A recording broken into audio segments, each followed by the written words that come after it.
Is up, sports fans? We are back. We are back for another episode of the JNS Philadelphia Sports Stop. I'm your host, as always, Stephen Rychel. The man below me, Mr. Justin Fiorillio, and our favorite shenanigan crew member here. We got the Moose. Good afternoon, evening. Live from the Moose Lair, just chilling, man, just chilling. Thanks for having me on. Yeah, for those of you viewers who've never seen or heard of the Moose before, we'll keep it short and simple. He's a legend, but continue. My own mind. He's hated, he's despised, but we still love him here on the South Florida Tribune. Hey, you either love it or you don't like it, but it's here to stay, brother. Darn right. We're jackwagons now. Okay. Oh, so we already have. What's up, Mr. Dizzle? Appreciate you tuning in. We are jackwagons today. I'm going to use that one. That is a good phrase. But jackwagons, yeah. We're jackwagons today. But every day, all our episodes here on the South Florida Tribune is sponsored by Fight Wax. Fight Wax is the ultimate skincare and skin defense product. It helps. Treats cuts, swelling, scrapes, abrasion, rejuvenates, and restores stressed skin. Customers have used for soreness, stiffness, recovery, designed to help athletes and all active lifestyle members. It provides an ultra silky, non-greasy feel. Deep hydration for everyday skin care helps fight dry skin. Customers have used for psoriasis, eczema, and other skin disorders. We got the Fight Wax soap that's coming out. If you're a pet owner, you got a pit bull that's having that skin issues that they typically do run with. We have some stuff to help with that. Just got my hoodie the other day. Got some cool merch going on, and yes, Jackwagon was a compliment. We weren't taking it as anything else, Mr. Dizzle. We keep an open mind here on the South Florida Tribune. Appreciate you tuning in, but we got some fun stuff to kind of get into as far as our Philadelphia sports go. Lots of stuff going on. It is the kickoff of the free agent period, and it is definitely not disappointing. We've already seen a bunch of trades leading up to today that has made an impact here in the NFL, but we definitely have some news here in Philadelphia as two of our now former Eagles have landed in new homes. And let's kick it right off with Jaelan Phillips signs a huge $40 million, 4-year, $120 million contract, $80 million guaranteed with the Carolina Panthers. I'm going to start off with Justin, then we'll go to Moose on this one. How surprised are you by this move? Did you feel that Jaelan Phillips was going to be one of the guys that they were going to be working hard to retain? How are you feeling on this? Your gut reaction from the announcement this evening? I'm about, on the scale of 1 to 100%, about 60% surprised. I'm a little bit more surprised than not that this happened. I think the Panthers might have overpaid, look, he's a phenomenal talent, but that's a lot of money to pay for Jaelan Phillips right now. It's a lot of money. So they got him. And if you're Jaelan Phillips, you can't blame him. I mean, so. I absolutely can blame him. He was upset down there in Miami. He wasn't with a winning organization. You get here, obviously, you have the shortcomings in with the wild card loss. But the second you have the opportunity to be retained, like sign a 1-year deal. Worst case scenario, get more than 6 games here in Philadelphia and see what your potential really going to do. Well, I agree, but do you think the Eagles were offering him that? No, they weren't absolutely not. Listen, it's about money more than anything. Then we know why you're in this game. We know why you stayed down there in Miami as long as you did. Moose, your initial thoughts? Jaelan Phillips, 4 years, $120 million, $80 million guaranteed, is going to be playing in Carolina this upcoming season. Well, not surprised. I expected him not to be retained, and I'm going to tell you what right now. Good for Carolina. They spent too much money on him. Too much money. Listen, that's not going to make them any better than they were last year. I think the Tampa Bay Buccaneers are the class of that division. That they had a rough season last year with injuries and everything else that they were dealing with. I think the Tampa Bay Buccaneers will be that divisional winner this coming season. They had a down year. They're going to be back. Carolina, good for them. Too much money. So they'll find that out. Even RM Dizzle says the same thing, man. That is an overpay. I agree that's an overpay. But to kind of get some of those things, now that leaves the Eagles in a unique situation. I believe the way it works, if we do not sign another guy at that position, we are guaranteed a comp pick for him for next season. Right. So more than likely, because a lot of people thought that we might work out a trade, this, that, and the third, to potentially get another guy in here that Hunt and or Nolan Smith could potentially be packaged a part of a trade. I don't think you can do that now, and I don't think there's anyone on the market unless you go after Trey Hendrickson. Yeah, I've heard stuff about that too. I hear a lot of people, the buzzes around that he could very well wind up in Dallas. I think Howie's going to go with the comp pick on this one. I truly believe it. If he wants to go, if Henderson wants to go to Dallas, good for him. They still suck. They're always going to suck. And I mean, that's just the bottom line, because the organization sucks. The owner sucks. You can sign freaking Joe Montana and he'll still suck. Because it's all the organization, and I'm not just saying this because I'm an Eagles fan. It's the truth. Yeah. I mean, they haven't won nothing since 1995, so good for them. Perennial chokers since they last won anything. But and it's funny, Max Crosby, by the way, guys, Max Crosby, not to get off subject quick, was actually reportedly supposed to be either a Cowboy or a Raven at the very end, and it came down to the Ravens. So how about that? Well, that's good. Yeah, good for him. Listen. Yeah. I think Baltimore overpaid. I mean, obviously, coming off the season they just had, you're not surprised that they would overpay for a guy like Max Crosby. That we weren't giving up 2 first-round draft picks. It's not happening. Howie doesn't throw picks away like that. Not for a guy at that age. Now, obviously, we were, if anyone has paid attention to, how he goes about things and who he goes on. If he gives up picks, it's going to be for a younger guy. That's why I'm kind of surprised that Phillips wound up going elsewhere. So now does Nakobe Dean stay? That's the question. No, see, here's the thing. I think they are having conversations with him because obviously he wants to know what his role is, right? So I think the real question is, now that you didn't sign Phillips. And we were already talking about this in the past weeks, as Isaiah Likely goes and signs with the Giants today. I think Justin should be happy about this, that I think that Dallas Goedert very well might be coming back. Well, they're freeing up a lot of money. Because you bring him back, you don't accrue, I think it was like a $22 million cap hit by letting him leave.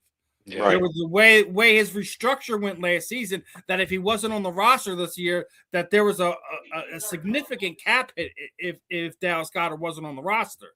Yeah. By giving him a 2-year deal, you don't have to go and use a high pick on a tight end. I still think that there's a possibility that Zach Ertz winds up coming here, and we have what we had go ahead, you got something? Breaking news, per my son, I guess he's looking at a report. Nakobe Dean was signed by the who? The Raiders. That's what my son's just pulling up on his phone. Whoa. Yeah. Well, breaking news thanks to Moose's son. That's what we just brought up. So Nakobe Dean. On top of shit. No. What? So, all right, then. Well, so much for that question I had a minute ago. That just gives even more money. And listen, you're rich at that linebacker position. You have Jahad Campbell. You have Zach Bowen. You have Jeremiah Trotter Jr. too. Let's remember that. Yeah, right. So, forget about him. It's one of those things where it's not the biggest loss in the world. Does it suck? Yeah. It does suck losing a guy like Nakobe Dean, because he was a difference maker on the field when he was healthy. And we're losing a lot of players right now. I know. He's got $87 million contract. Dean, did you just look at it? That is confirmed. I mean, he looked it up. I believe what he's saying. What? Wow. So listen, Phillips and Dean going towards the money. I mean, wow. Raiders. Hey, good luck at the Raiders. They stink too. I mean, Raiders and Panthers aren't us. So I mean, yeah, good luck from a football perspective. But yeah, hey, have fun out there. Yeah, I don't mind some of these guys going after back. You got to remember that Nakobe Dean has been injured multiple years. Yeah, and it's not just we took a flyer on him going. So that's another comp pick that comes back to us next season. Yeah. So, like, when we're getting upset about this, remember that you're going to get guys coming back. You're going to get guys coming back, right? I'm not upset about it, to be honest with you, because I understand what you're saying. Yeah, we and how he's smart on this. And obviously, I think this spells good for the Zach Ertz return, for the potential of Dallas Goedert returning. And here's another thing that another Eagle that flew the coop, and I knew this was going to happen. Is Jahan Watson is now an Atlanta Falcon. I already knew that was going to happen because you already know how high they are on who's the kid who keeps getting hurt? Cooper, or no, not Cooper. Oh shit. The big Wilson, kid. Johnny Wilson. I'm forgetting his name all of a sudden. I can't remember. I know who you're talking about. It's not 90, Johnny Wilson. 89. What's his name? It's not Johnny Wilson. Johnny Wilson. Wilson. But, so they've been high on him in the past, and he got hurt, and that's why Cooper made the team, is because Johnny Wilson went down with an injury. Well, look, go ahead. It's going to be interesting. It's definitely going to be interesting. Like, listen, we knew we were going to retain all these guys. You can't keep everybody. And here's another thing is we don't know if Reed Blankenship's going to be back. Because I think he's going to get at least 10, 12, $15 million a year at his position, being an undrafted free agent, and he's going to go after the money. Right. Now, you got to remember, too, Jalen Carter, we need to I heard some crazy stuff today about him getting traded here, and I'm like, what the? He's not getting traded nowhere. Listen, they're entertaining offers, and it's smart for the Eagles to do it, especially if you just gave Jordan Davis that big contract to stay here, and we already knew that they were, because giving him that contract, getting him under contract, freed up almost $10 million. So even though we're losing some of these guys, you're able to kind of keep some of this money in house, right? Yeah. So hey, listen, appreciate the love. 2 devices, love that, my friends, love that. yeah. For sure, man. We're losing a lot of people right now. There's a business. A little bit more in there that it was 80s for 2 players. Not only did Deed sign, but they got Kwani Walker too. So hey, listen. Hey. Good luck to the Las Vegas Raiders. We're gonna see what, if anything, that's going to mean. But this is what I'm talking about when we're talking about the potential trade things here, right? So they got rid of Crosby and they got Dean. So you just paid Jordan Davis, right? Jalen Carter is going to get $30 million a year. You're going to have to pay Quinyon Mitchell about the same thing. Cooper DeJean is going to look like $25 million. And this is what everyone keeps talking about. We're going to trade A.J. Brown. They're not taking a $40 million cap hit and just getting 2 picks back for him. And nobody wants to get more than that. There's no way that A.J. Brown is not a part of this team. I don't care if they're shopping him, if they're shopping him around, they're courting him, somebody takes him for a steak dinner. I do not care. He's not going nowhere. Talk away a $40 million cap hit. And then also, if you trade him even after the June 1st designation where it gets under $20 million, you still got a major cap hit for the following season. Right. Yeah, he's not going that way. Especially when I laid out what I laid out for you. You're going to have to sign Jalen Carter. You're going to have to sign Quinyon Mitchell. You're going to have to sign Cooper DeJean. A.J. Brown isn't going anywhere. He's signed to what, 2027?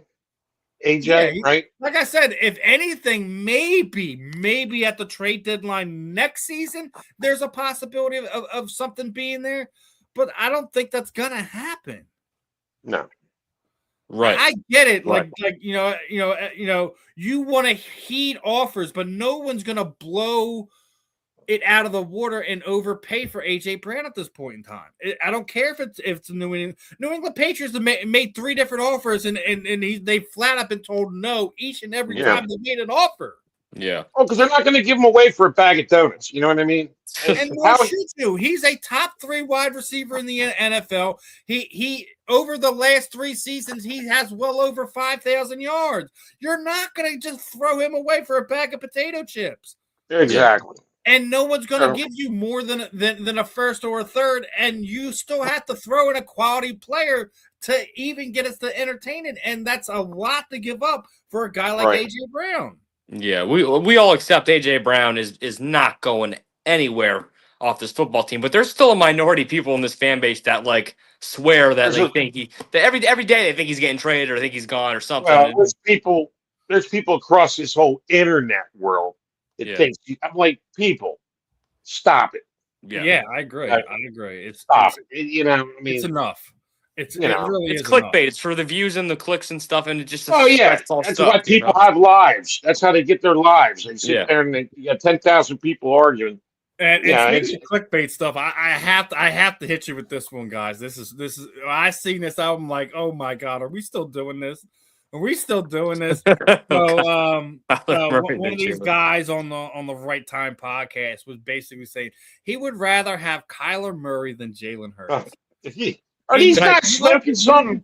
Do these people live in when they do they think about this, or this is just I need some clicks? Let me say the craziest freaking thing I could say. Yeah, okay, Kyler Murray's better than Jalen Hurts. Nonsense. I mean, come on. Really? Are they okay? A, one, they're smoking something, or two, they're trying to get views, or they're doing both. Maybe they're doing both, smoking something and trying to get views. Listen. I agree. There's parts of Jalen's game I wish he could be better at. But you can't tell me somebody's been to the Super Bowl twice in 5 years. Was a first-team All-Pro and a Super Bowl MVP. That Kyler Murray's better than him, and I agree. Kyler Murray has been in a rough situation with being down in Arizona. I agree with that. I still agree that he's an elite. He has elite skills to be in the NFL. Give me 1 minute. I'll be right back. That's all right. Moose. Yeah. It's Moose's annual exit from a show. He does it for about every show for 1 minute. Kyler Murray's standing on a 4 foot. Listen, you're not wrong. You're not wrong, man. And being the fact that I still feel that Kyler Murray is going to one of two places. That he's either going to be a Minnesota Viking or he's going to be a New York Jet. That's where I think Kyler Murray will be.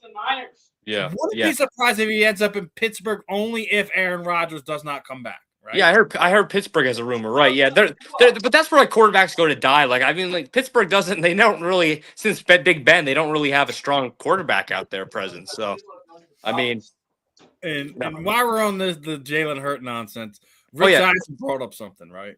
Yeah. On his podcast, and I absolutely had to bring it up here today, right? So that he thinks Jalen Hurts is going to be like going to the Super Bowl based on like his pattern, right? That he's picking Hurts to win his second Super Bowl before Sam Darnold winds up winning his second Super Bowl. I agree with that assessment that, one, this is going to be a comeback year for Jalen, even though statistically wise, Jalen had a better year than any of those other years, right? Correct. His best statistical year of his career. But the recent having studio malfunctions. I'm gonna stop on this one and answer Dizzle's question since he's been very active. I'm gonna give him that platform. What quarterback didn't go there to die recently? What are you talking about? Where at? Did Russell Wilson do anything for them? What about Justin Cleveland? So I think there's been quite a few over the past few years, and in years prior, they haven't had any type of consistent quarterback play. I know you on the other side of PA, and you want to hear that the Pittsburgh side of things, but you can even argue that neither one of those guys are elite talent or whatever like that. But I felt that they did wrong by Justin Fields by as he was, I think he was like 7-1 or something to that effect, and they brought Russ back in after he was hurt, and Russ just drove him right into the ground. So yeah, I think, and more so not just the quarterback, not a name, but just the quarterback play. Like since Big Ben, like the quarterback play. I think the better one is that they've been wildly inconsistent. They do make the playoffs, but they haven't won a playoff game since Big Ben. Well, look at who their head coach is now.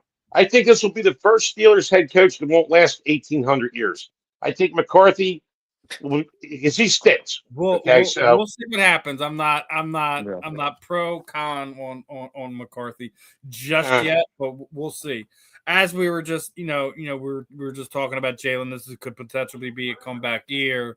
I think Rich Eisen is right that he'll win a second Super Bowl before Sam Darnold does. But Jalen Hurts got other things going on this week. I don't know if you guys seen it that his children's book had dropped. Oh yeah. He's been doing some media behind it and stuff like that, doing some reads and whatever. I believe he's now the third different Eagle over the past 10 years to have a children's book come out. Yeah, I forget who else did it. PG did one. PG did one. The McNabb did. I think McNabb did. Yeah. No, BG definitely did one. I know that for sure. I don't know who the other one is. BG, I'm sorry. Oh, you know what? Who am I thinking? It's on the tip of my head. Oh, God. I can't remember now. Moose, you should do a children's book. Yeah, I should. I should. All right, thanks for correcting me. He was 4-2. Okay, so Justin Fields was 4-2, but Justin Fields has killed Justin Fields' career. I'm not gonna put that on Pittsburgh. He has a unique skill set, but I just think he's very limited in some areas. I could be wrong. Could just be the systems that he's playing in. Coaching? Could it be coaching? I mean, it's possible. I mean, he hasn't. I don't think anywhere he's been, he's had a quarterback guru, somebody that can help get him up to speed to where he really needs to be. So, hypothetically going to be interesting to see where he lands. Mm-hmm. Well, hypothetically speaking, what if he went to Coach Reed and coached under Coach Reed? What do you think? You think he'd be better? I don't think that would be a bad choice for Justin. Any quarterback would be better. Any quarterback would be better. Yeah. I don't think it'd be a bad choice for him to go there and be a backup behind Patrick. Yeah. To have Andy Reid there, to have who's the coordinator they just brought back? Not Nagy. Freaking Bieniemy, Eric Bieniemy.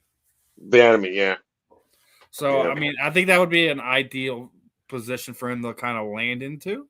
So, I got nothing against that, right? So, right.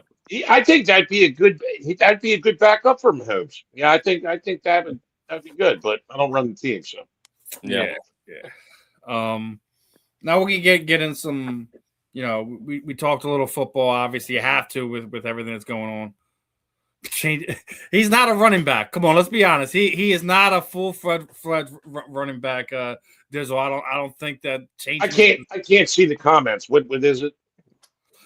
Justin Fields is better off changing positions than being a quarterback. No. He's not Cordell Stewart, man. He's not Slash. No. He's a quarterback. Okay? He's a quarterback.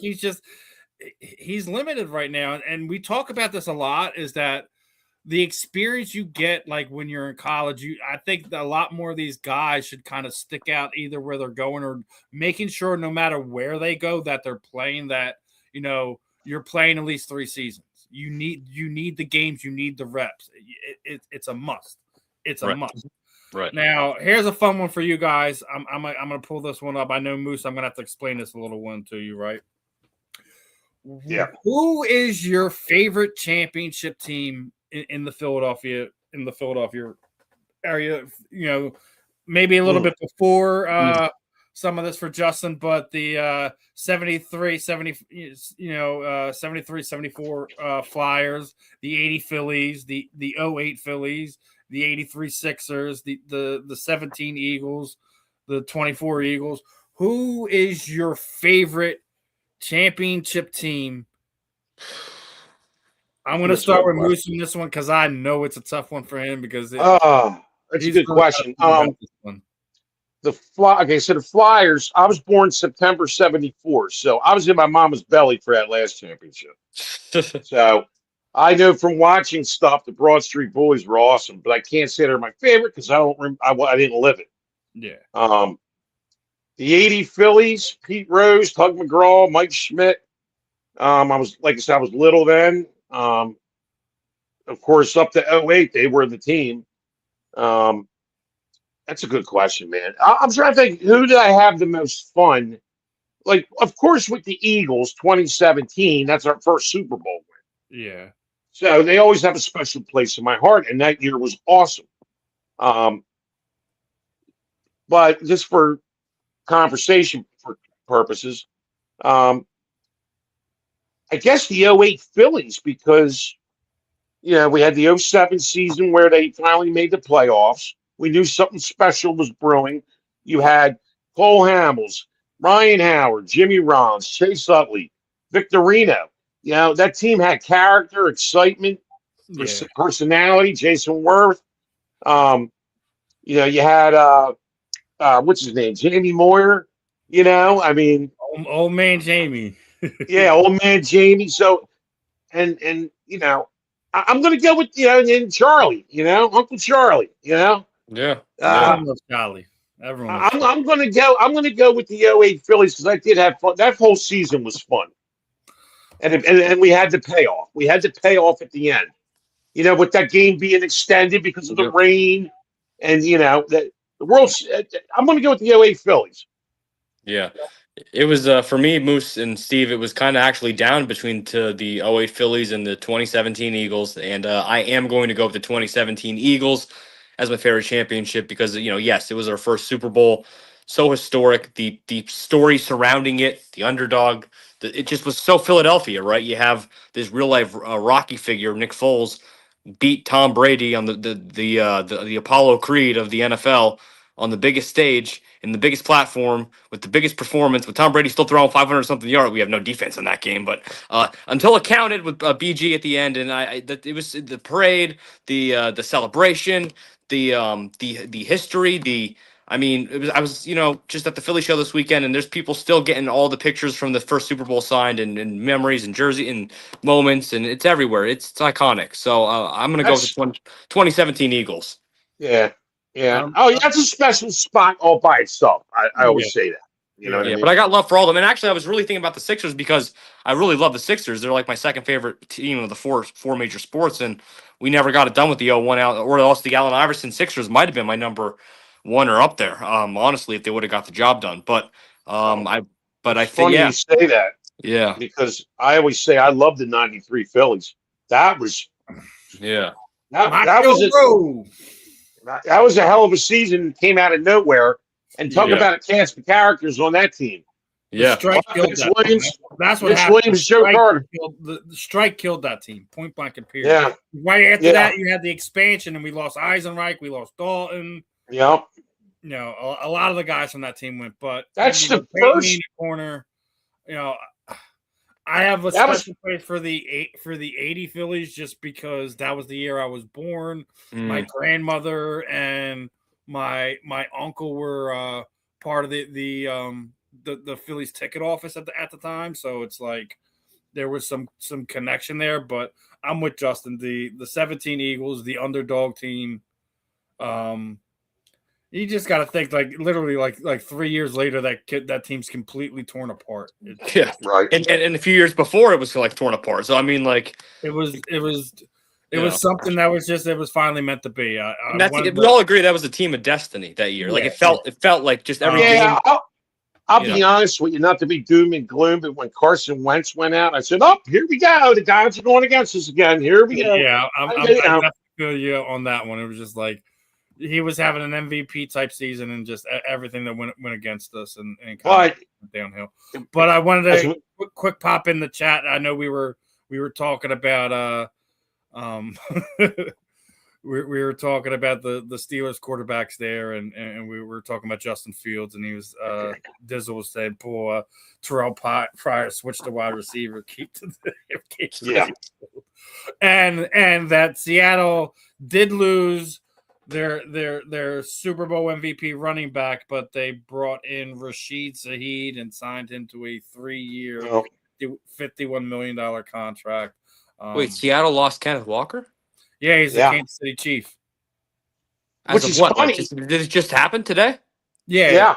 Dude, it's the first day of free agency. I know. I'm up to date with all the moves, but I just didn't hear that one. I didn't see that one though. Damn, that's crazy, dude. So that means you don't know that Minka Fitzpatrick is a Jet either, then? Do you? No, I knew that one. I knew that. So my theory was that the Chiefs were going to take Jeremiah Love. I guess not now. Yeah.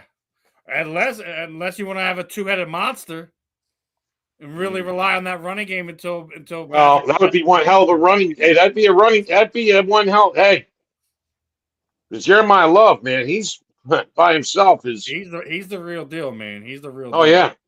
So maybe the Jets grab him. They need more. They just re-signed Brees Hall. I don't know about that. Yeah, I mean, you could be wrong. Who knows? Who knows? Well, they need a quarterback. So Yeah. I know. My son, Mr. Knowledgeable here. So, we were just talking about the Sixers, and I know it's Justin's second favorite team, so we got to talk about them real quick. I know the Moose doesn't really care for them, but I got to. I love them. Well, I love them. We're in code red time right now. It is code red for the Philadelphia Sixers. They went from the 6th seed to the 8th seed, and they're in the play surprise over the past week, right? You know, Joel Embiid with his consistent injuries. I'm going to pull something up for you, and I think you're going to be surprised by this. Especially you, Justin. I don't think Moose is going to be surprised. I ain't going to be. Yeah. So, do you realize that our favorite, you know, number 2 overall draft pick to hate, Ben Simmons, has played more games since February 1st of 2024 than Joel Embiid played. Is that a real stat? You know what? Is that a real? Yeah. I thought Ben Simmons damn near retired like a year ago or something. Like he's out fishing on boats and stuff. Well, what's that tell you? Games than the Joel Embiid. What's that tell you? A 2-year span. I just emphasize what we all agree and know, and that's just Joel Embiid can't stay healthy and can be out there. No, he can't. He should have traded his ass last year. Okay, you're wasting. I'm going to go on my tangent if you don't mind. God, brother.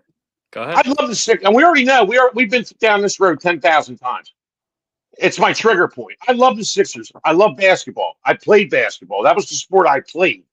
Okay.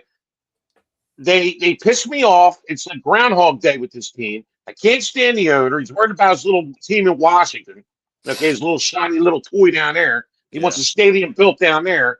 He'll probably pull the same shit like he did up here trying to get ours in Chinatown. But anyway, Daryl Morey's a dope. He's an idiot and a moron. Okay, and they're wasting Maxey. They're wasting him. I'm telling you, man, they're wasting him. That whole process. If I ever hear that word ever again, process. Whether it's processed foods, processed meat, I don't want to hear the word process. Because all I can think about is the dumb bullshit we dealt with. Saying, oh, it'll be okay. We're going to suck and tank on purpose. And we get Embiid, and the dude can't even stay healthy. We can't get past the second round. Hell, we might not even make the playoffs this year. Clip it. And you know what? Oh, he has his MVP. Well, I didn't go to a parade for his MVP. Did you guys? Yeah. No. I mean, come on, you know? I mean, and then you want to charge Joel Embiid right now. He would trade that MVP for a championship. I guarantee you. Yeah, I mean, I'm not trying to rip the guy. Mm-hmm. I'm more ripping management and ownership. Mm-hmm. You know what I mean? Yeah. Someone needs to coach him and say, "Hey, man, quit doing belly flops on the floor. Quit putting your body in harm's way." Yeah. Okay. I know he can shoot 3-pointers. He's the best big man I ever seen to shoot 3-pointers. But dude, you're a big man. I know the game has changed. All they do is launch threes. They launch it from half court. They launch it from the upper deck of the stadium. Yeah. Get it. The bottom line is you're a big man. It pisses me off when there's nobody under that rim and he's standing there top of that key like, come on, give me the ball. Dude, get down there and square post up. Well, the one thing about Embiid, we all know. I mean, just to the eye, he looks like he's just sometimes it can be lethargic out there, slow. Some games he's not into it as much, but then there's other times when he gets the ball, he's down there. He has his breath. He doesn't have tired legs. He dominate. I mean, just dominate. But every once in a while, he will kind of be a little bit not put the pedal to the metal. At least it looks like it. It looks like it a little bit. Oh, he'll check out. See, the whole NBA, the product now sucks. It's not like when we grew up. Okay, Michael Jordan, for Christ's sake, played with the flu. You know, these guys can't play basketball. The NBA peaked in we can make an argument when, but like 90s to early 2000s is like when it probably peaked. Yeah, I say around past Allen Iverson a little bit because Iverson was always out there. He played through injury. You know what I mean? Yeah. Same with the NFL. The NFL kind of peaked around then too. Yeah, well, the NFL's got. We know that's got. Well, I don't want to backtrack to football, but we know I that's know, got yeah. soft. Yeah. But rightfully so in some aspects due to concussions and the brain stuff. But yeah, basketball, dude. The NBA product now. I haven't sat down and watched the full game from start to finish. I couldn't even tell you one. I can tell you, I watched one this season because I was there. Yeah. I haven't been to one. I'm not paying Josh Harris my money so he can go fund the Redskins or whatever you want to call that team this week. You know what I mean? I'm not going to fund an Eagles division rival by paying tickets for It is the so Sixers. weird. I mean, just not to get off subject again, but it's really weird that he owns our Sixers and then our division rival, The Devils. the Devils and the Commanders. It's just that, I mean, own whoever you want, I guess. It's just an odd. Listen, I think There's no anyone rule who's against like it. at least like 40, 45 years old, it's really tough to like connect with this era of basketball just because there's so many things to dislike about it. Like we played with guys who just you'd have to pull them out there on a stretcher to get them off the court. Yeah. And then we have guys like, I mean, did you see what LeBron James did this week? Oh, no, they're playing the Jazz, and I can't stand him either. Leg up. Then all of a sudden he's grabbing both of his arms because he didn't know which arm he's faked that he's hurt. Oh, he's goes on the bench for about 8 seconds, and when the next whistle comes in, he's right back on the floor. No doctor went to go see him. No nothing. Because he's full of shit. I can't stand that guy either. Well, that's the point, Steve. Is that the NBA has all the flopping now? Superstar of this era, but I can never call him what everyone calls him. Everyone just calls him King James. He's not a king. He's a freaking clown. He's a clown. He's a flounder. He just flops around like it's nobody's business, and nobody does it better than him. Flounder James. Hey, don't. Hey, he's a good basketball player. Hey, don't. I'm not saying it. But he is the elite basketball player of this era. And Nick Wright said something like he considers him the GOAT because he's won 4 championships in the era of super teams. I will give him credit for winning 4 championships in this era. I'm not going to take it away. I think he is a generational talent, that he is a special player and should be held to the respect that a lot of people feel that he deserves. But you're never going to hear me call him the greatest of all time. He's probably the 5th best basketball player that we've ever seen play this game. He's not the best. He's not the top 3. He's not the top 2. Hell no. I'll put Bill Russell and Kareem Abdul-Jabbar above him. Dr. J. All right, Moose. Let's not get carried away. And Dr. J, man. Well, no, I'll put Dr. I mean, that's debatable, I guess, to some people, but I'm not going to get that carried away. Exactly. Will Chamberlain. Larry Bird. Larry Bird played the last few years of his career with a broken back. Remember, like when he would go out, like he'd be he couldn't even sit in a chair. He laid out on the floor. Yeah, like, these guys now, they're eating cheeseburgers and worried about their sneaker deal. Listen, it is tough to watch this era, but I'm not sitting there saying there aren't great athletes in this era. That's what they are. They're great athletes. They're not championship level basketball players. That's why James Harden's never sniffed an NBA title. There's why a lot of these guys haven't gotten there, and it's not because their competition is super tough. It's just because they're not championship players. I love them. They're fun to watch, all that stuff. But they're not guys that, as Moose says, we're not going to be coming out of our pockets to go and watch these guys play basketball because we don't know if they're going to be playing on the said night that we tend to want to go. Right. I mean, it's $40 to park, right? Then you got concessions. So you probably drop. I don't. It doesn't matter. Well, this is sporting event. I don't bother with it. Well, let's say you have your family there and the kids are hungry and stuff. So you sit there. I'll leave hoagies in the car. I'm dead serious. I'll leave hoagies in the car. When we get done, we can eat on the way home while we're sitting in traffic for 45 minutes. Right. And then you like get a real Philadelphian, Exactly. That's what smart Philadelphia fans do. They do not pay for food in. I sneak So food in. Snuck a beer in a link one time. That's a different story Shit. for a different Hey, time. well, I'll say this much, guys: you're gonna lose. You're gonna break the bank at any of these stadiums. So I want, I got a couple more things I kind of want to go through. I'm going back to baseball real fast. Yeah. I know I went to basketball just because I wanted to get the basketball in there before we didn't get to it. So again, one of these graphics, I'm going to make you guys think, right? You came together, your all-time Philadelphia Phillies lineup team, right? This isn't mine. This is just what I came across and kind of inspired this one. This one that they have JT Realmuto as catcher, Ryan Howard at first, no problem. Chase Utley at second, Jimmy Rollins at third, Mike Schmidt is playing third base, Richie Ashburn for some reason is playing left field, Lenny Dykstra is your center fielder, and Chuck Klein is your right fielder with your DH being Bryce Harper. Okay. So I'm going to start off on this one first and foremost. I love JT Realmuto. I know Justin can vouch for me that I was adamant that we needed to bring him back. He is not the best Philadelphia Phillies catcher of all time. Not of all time, no. Listen, I can name 3 other ones that I would pick over him, and it's not anything against JT. It's just Darren Dalton, you're going to find a harder guy to pick over. Dutchy. You can go to Boone. You can go to Chooch. You can go to Lieberthal before I get to JT Realmuto. Yeah. And again, that's nothing against JT. It's a hard list in front of you, right? We had a lot of great catchers in our history. Yes. Right. Third base, you can't argue. Schmitty's with this list is the alpha, and I forgot to mention Steve Carlton's the starting pitcher. Absolutely no problem with that either. I'll go with that. Oh yeah, definitely. So, definitely going left. My problem, and I think Moose would agree with this, is that outfield. Yeah, that's kind of weird. First and foremost, Richie Ashburn is the center fielder. He's never played weird. left field in his freaking life. Yeah, I don't know where they came up with that. I love idea. Lenny Dykstra. Love him to death. He is not the greatest center fielder that has ever played for the Philadelphia Phillies.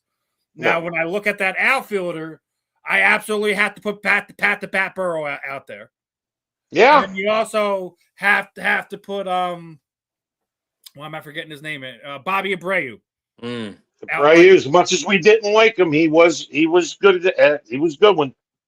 Big name too, yeah. That's my personal picks. Everything else I'm fine with. I'm fine with Schmitty. I'm fine with J-Roll, with Utley, Ryan Howard, and Bryce as your DH. You could argue over the last few seasons that the popularity has changed and it shouldn't be Bryce. It should be Kyle Schwarber at DH. But that's all for our own list. I'm gonna start this one off with Moose. What are your thoughts on this, and what would you change? Well, Mike Schmidt, we can't argue about that. He's the greatest third baseman ever. Of all time, period. Of all time, yeah, ever, period. Richie Ashburn, I don't know where they came up with him playing where he's. I don't get it. He is left field and put Lenny Dykstra out there. I'm like, what? Yeah. I don't know, but Richie Ashburn, one of the greatest, also. Hell, Ashburn Alley's named after him. First base, how about Von Hayes? No, I'm just kidding. That's a Phillies team. Well, I mean, if you're going that way, why would we put Ricky Jordan there? Well, I was thinking shortstop Steve Jeltz. I mean, Jeltzy, man, poor guy, Yeah. But no, seriously, yeah, with catcher, I'd put Darren Dalton, definitely. Put Dutch there. First base, Ryan Howard. All right. That's good. I'm good with that. I mean, hitting wise, first baseman wise, was he? Yeah, Injuries is what really broke Ryan Howard down. Point blank. Yeah. When he ripped that Achilles after that heartbreaking 2011 game, was a game against St. Louis at the Citizens Bank Park that pretty much ended that Phillies run. Yeah. That was horrible, and he never recovered from that. Yep. But he is one of the all-time great Phillies. Jimmy Rollins is shortstop. Yep. Who do they have at second base again? Chase Utley. Okay, I can't argue with that. I mean, you had Like I said, my only argument was the outfield. That was it. the Outfield outfield's and catcher was screwy. my only argument.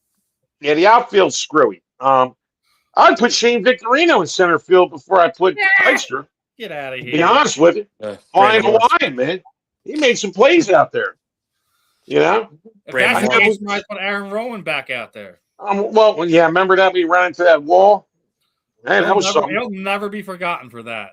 Yeah, and then I don't think they have that brick exposed anymore after that. They They completely changed that after Aaron Rowan. Oh yeah, boy, that was a classic, man. Talk about a tough ass guy there, man. But I think we should put Justin's boy out there. Castellanos should be out in right field, Oh, right? dude, Moose, you actually stole my joke. That was going to be my joke. Just gonna say. Well, you know, Castellanos. you know. Listen, But I agree. I mean, I agree. I'm telling you, joke. my outfield is Bobby Abreu. It's Richie Ashburn, and it's Pat the Bat Burrow. Yeah, I'll go with that. Seriously, I'll go with that. I'm just messing around with the other guys. And, you know, Steve Jobs. Hey, nice guy. I think we're all kind of in agreement. We're taking Realmuto out. We're putting Dalton, and we're kind of readjusting the outfield to proper terms there. Yeah. How about as a runner-up to second base, Juan Samuel? Sammy. What do you think? See, I was really young at that time, so I didn't remember how good Juan was before the trade. Yeah, he was a good second baseman. He was hitter. Juan was a good player, man. Sammy, good player. You know. What about Jim Thome? Jim Thome, forget about him. Yeah, how about that? You look back and you say, boy, the Phillies have had some great players. Jim Thome had other years where he was better with other teams, though. You know. Yeah. He's more of a.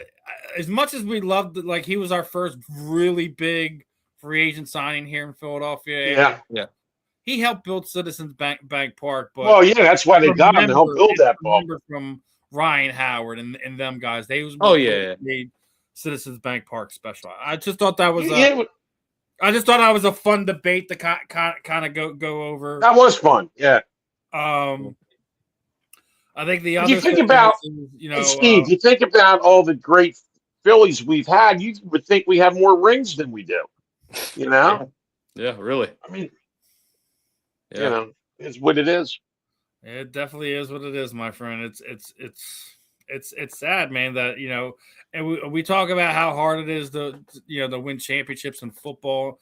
It's hard in baseball, man. It's really hard because you could have, on paper and the best record in baseball and just get outed in the playoffs, and then it's all over. It's all over. So, yeah, it's that's weird because that 162 games in the playoffs shrinks. 162 games, wild cards, like some cases, one game. It's like there is no. Yeah, it really did used to basically. It was one game. They made it what it is now, but and then they made it. I think it was like 5, and then they said it was too long, and then they switched it back to 3. So 3, yeah. So World Baseball Classic is here. Is what everyone's talking about right now.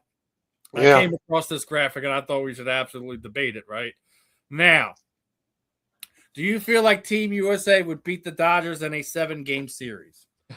I hope so.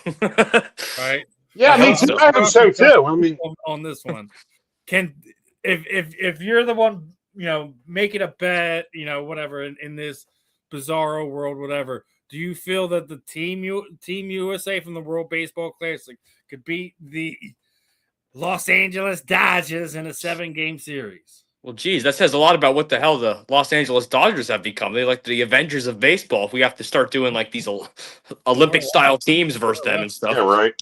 But I mean, look, I'm gonna take I'll take a bet. I'll put my money down on the Team USA to get the job done because too much pressure. I mean, too many big names, too much talent. I mean, you got to get the job done. But hey, same thing on the Dodgers lineup too. You got a lot of talent on there. So yeah, I don't know, what man. About you, Moose? Team USA. Team USA. Gotta do Team USA, man. I mean, that's the best of the best, right? I mean, come on. If that's the case, they should have just had the whole Dodgers team be Team USA, if that's the case. Yeah, minus Ohtani, but then you kind of don't have the Dodgers, so. I think Ohtani. How about that? He really is a cog in that. So, obviously, in about a little bit over an hour, we're going to get the next game of the baseball classic, and I thought it was a unique stat here, right? A unique stat that Chase Utley started for Team USA the last time that Team USA beat Mexico, right? About that. And to tell you how long that was March 7th of 2006 is the last time that happened. That's 20 years. One, I thought that was a cool stat. Two, do you think that streak ends tonight and the Team USA does beat Mexico tonight? Who's pitching tonight? I'm not sure. I didn't even look that up. Yeah. I'll go yeah. Yeah, why not? My good old patriotic faith. I'll just go yeah. Yeah, why not? The reason I say that is obviously, the first game was a big one there. You have Aaron Judge knocking the snot off the ball. We've already seen a Schwarber bomb, and things of that nature. And that Kyle Schwarber's comment is just like it was asked about playing in the World Baseball Classic, and his basic comment was, it's electric, it's fun, and this was like the umps cam view of the Schwarber bomb the other night. Do you feel like this could be the year that Team USA does finally win the World Baseball Classic?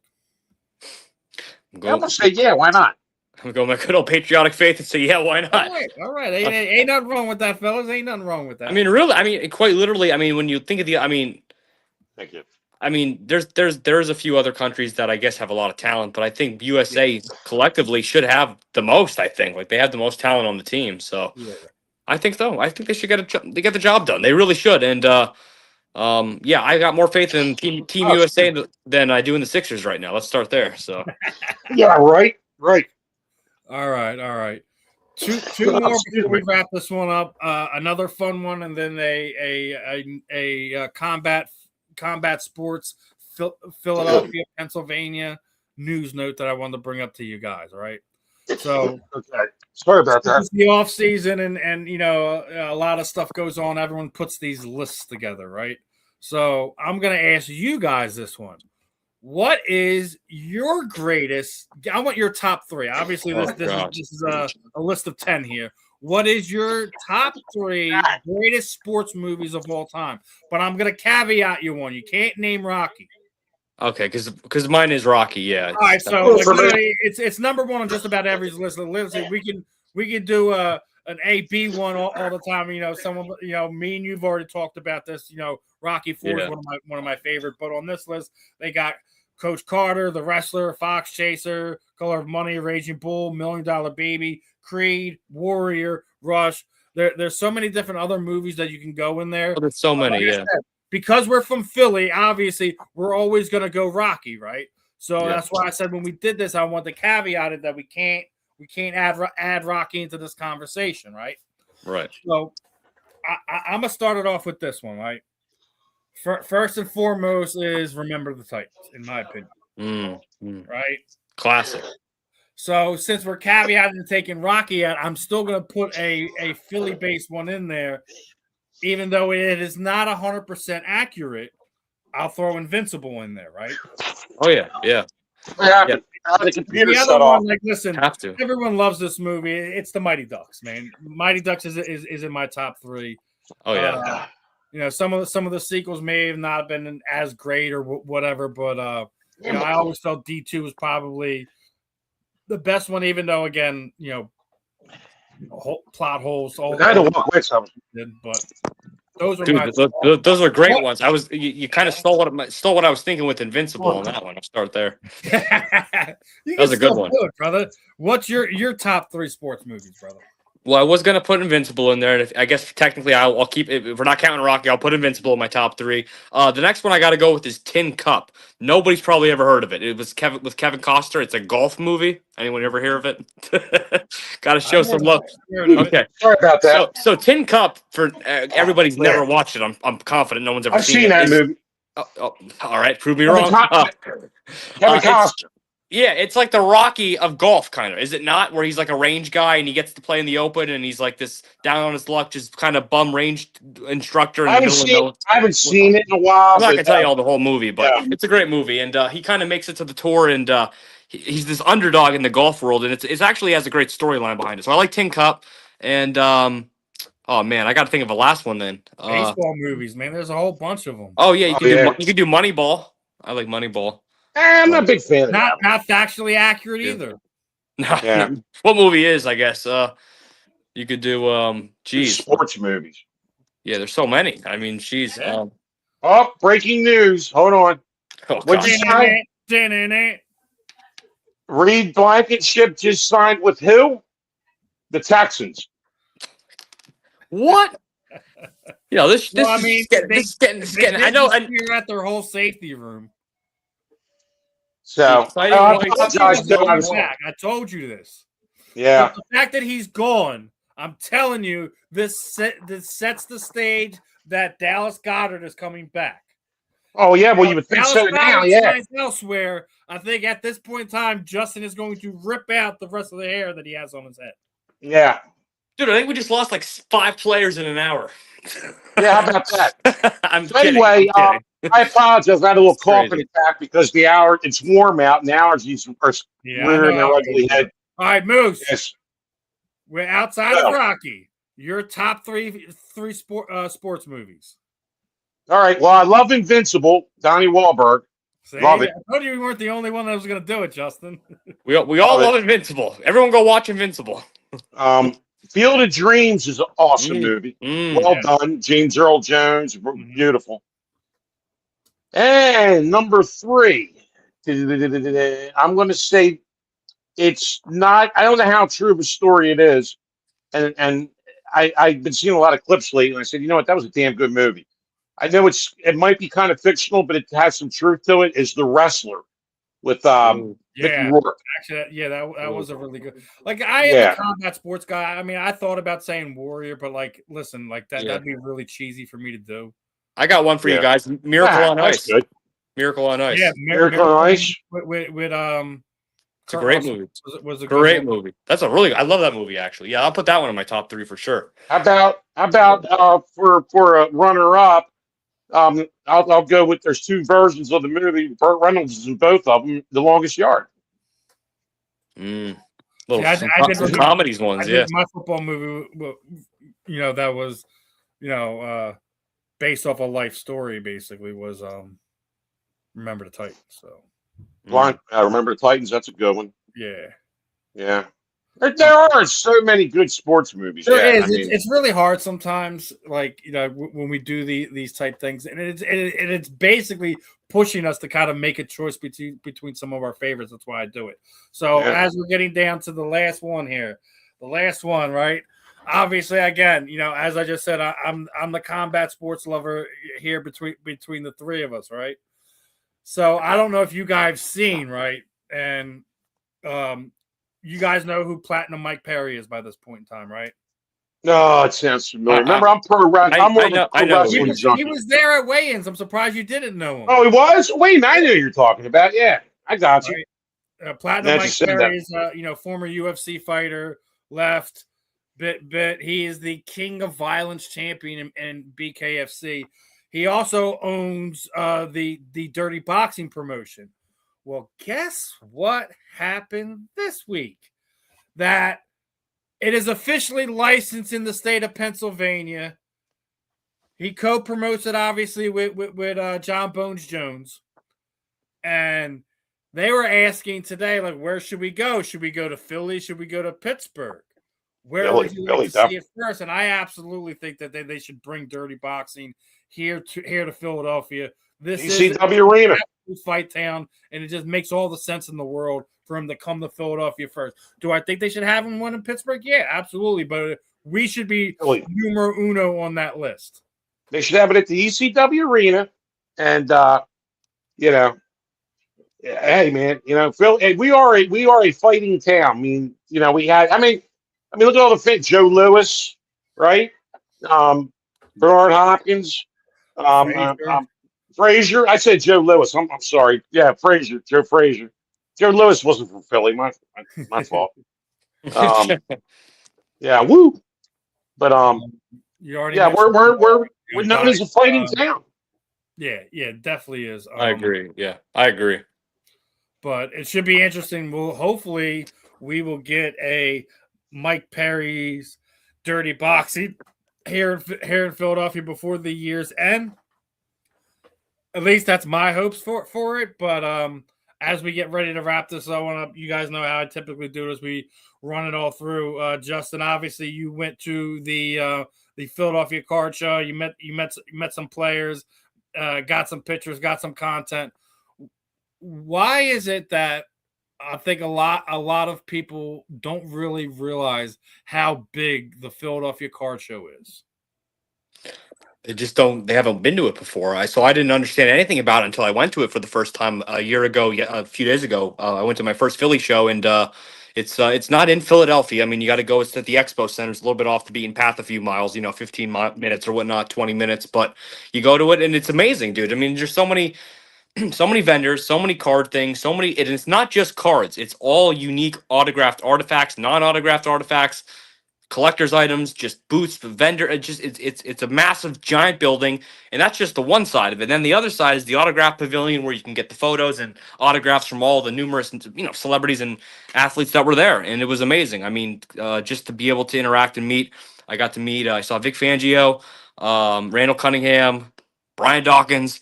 It was just incredible. I didn't get to meet, but I saw Ray Lewis and Devontae Smith was there. A lot of big names in the house, and great time. Packed house, super packed. Can't even get there early if you're gonna go because there's no parking. That's a big place. That's a big building too. I've been there. There's for a lot of parking, events. but it just fills up so quick. It is, and Yeah. I've been there. I've been there a few times for a few different signings. And Justin's right. It's just way more than just going there to get autographs and getting pictures with a player. The amount of vendors that are there that have their own booths for all kinds of different collectibles. They do they have raffles, they do card games, trading nights with the kids and stuff, regardless if it's Pokemon cards or if it's a particular Big Four sports card, stuff like that. So there's always a little bit of something for everybody. So I think it has grown a lot over the past 10 years because it used to be it didn't used to be as big as it is now. And you have just so many different people that are involved right now. So it's we'll tell you all guys a funny story. AJ Dillon, our running back who never really saw the light of day on the field this year, was just walking the floor a few months ago at the Philly show because he was just a fan. It's a big hangout. Everybody just goes. You run. I ran into friends that I literally know from Instagram and stuff that you just see, you literally just see them walking around. It's it's a big hangout, a lot of things to do, not just one thing. If you think it's just, I'm not a card guy, or I don't want to meet a player or whatever, there's a bunch of stuff you can do there. So, yeah, I agree. Moose, anything you got going on? Final thoughts before we put a bow on this one? Well, we got, let's see. Well, of course, this season to be Irish, and me being Irish, got the. I told Justin about this, Steve. If you're available, it's a good time. The Wilmington Irish Culture Club of Delaware's 49th annual St. Patrick's Day Parade in Wilmington, Delaware. It's a parade. I'll be marching in it with the club I belong to. And at the end of the parade, they have a tent, and it's called a hoolie, an Irish hoolie. You buy a nice glass mug with the Culture Club logo on it, the parade info. It's usually about $20. You fill up your beer. It lasts till about 2:00. They have music, Irish music, and then after that, you have the loop, the city loop. There's Irish bands playing at multiple pubs. The main headquarters is in Trolley Square. Catherine Rooney's. They have a tent up outside. Good food. It's a good time. It's a really damn good time. And it's a marathon.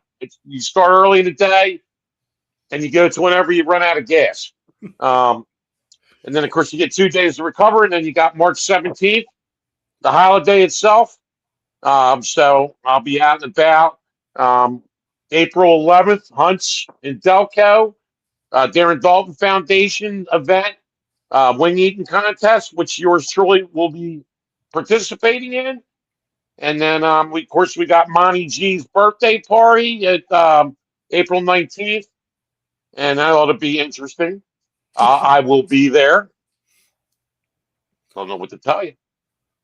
But anyway. He'll be there. A lot of people will be there. It's going to be a great time. Yeah, so it'll be a good time. And that's pretty much it for me. Anybody that's watching, make sure you follow Steve, Justin, and myself. And tune into our also other show we do, Bake and Shake Worldwide presents Inside the Eagles with Justin, the wingman. Steve, myself, and No Shirt Dom are part of that. Yeah, we so have to shout out to that. when we're all going shirtless for that episode. I did. It was funny. I was taking my one shirt off to put this one on. By the way, you can get the new Moose 317 shirts on tpublic.com. Give me a follow. Give me a follow. I make no money off it whatsoever. So also, as you see, you'll see this. You're wondering what this is. This is El Wingador brand sauce. It was created by what we used to have in Philly for years, called the Wing Bowl. It was a big wing eating contest at the where the Sixers and Flyers play. Used to fill it up at 6 o'clock in the morning. It was an event by Sports Radio WIP because the Eagles were never in the Super Bowl, so we had Wing Bowl. It was a big party. But Bill Simmons, who came out with this sauce, is the 5-time champion. His name's up in the rafters at the Wells Fargo Center. Believe it or not, there's a Wing Bowl Hall of Fame, and this sauce goes on anything. I'm just telling you, it's great. Wingador.com. It goes on anything. So there's a free plug, a cheap plug, but he's my boy, so I'm always happy to because it's good. I'm not going to sit there and tell you about it. It's damn good. So it turns out if I want my name in the Raptors, I just don't have to be a Flyer or a Sixer. I could just eat wings really good. You got to eat 500 wings in a half hour multiple times. And I'm up there. Cool. I'm on it. Yeah. Like I said, I do competitive eating, but I'm usually king of second place. I don't know. I can't get over that little hump. Yeah, speaking of king of second place, how about them Phillies and Sixers this year, guys? Yeah, well, we'll see how it all plays out. Let's be positive. Let's be positive. Look at the glue that's coming undone with the Sixers season. I know we were. Yeah, we might as well call it a day on the Sixers. Yeah. Call it a day. Phillies, hey, it's let me back. I know we're wrapping this up, but we're talking about the World Baseball Classic. One thing I do not like about it is it takes away our players from spring training. Puts them into game. Yeah, I don't like that because I think Trey Turner did that when we first signed him, and we've seen how that worked out. And here's the thing: he played great in the Classic, and then all of a sudden, it was just like he lost his swing, and then he just had a really rough season, and that was right where we infamously started cheering him on, despite the fact that he was in an over slump of the ages. Yeah. Whose idea was to cheer him on? I think it was whose was it? Somebody from WIP. Was it Seltzer? James, I can't remember who, or was it Fritz? I can't remember. One of them guys. But other than that, this should put a wrap on today's episode. Another fun one in the books. Appreciate everyone tuning in, especially our boy RN Dizzle 412 underscore the Mad Yizzer. So appreciate him top Mad Yizzer. Hey, listen, he was our active chat member. I make sure I always give the love to the guys in the chat because we are getting close to that 2K subscribers, and we're also getting close to our watch hour. So we will be monetized here on the South Florida Tribune very shortly. There we go. And as I was telling my panel here tonight, I am going to be covering Phillies baseball this season. I am going to be a credentialed member of media for them. So congratulations, Steve. A lot more baseball. Obviously, we're going to be doing a whole lot more fun stuff here on the South Florida Tribune. And if you haven't already, QR codes are up here. Make sure you like, subscribe, follow. Do not miss any of the programming, not just the J&S Philly Sports Stop, not just the Fan in the End with myself, Ben Troop, and Marvin Powell III.